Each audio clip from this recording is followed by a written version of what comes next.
De itt ez egy óriási harc, óriási versengés.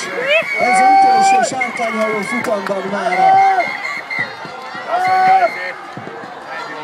Ebből a kategóriából, de hát most már csak bolyakevés versenyek vannak, szóval a mixek ma, az olyan mixek ma versenyeznek így utoljára.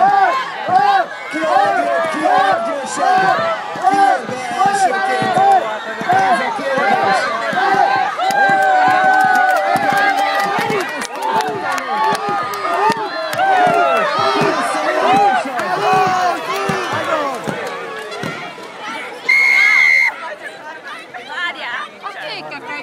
Van egy jó hírem, Somorjára nem kell gyalog menni, a Somorja csapata nyerte az eldöntőt.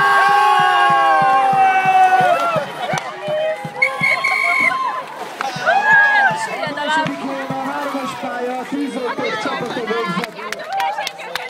A harmadik pedig a Rettig hajója lett.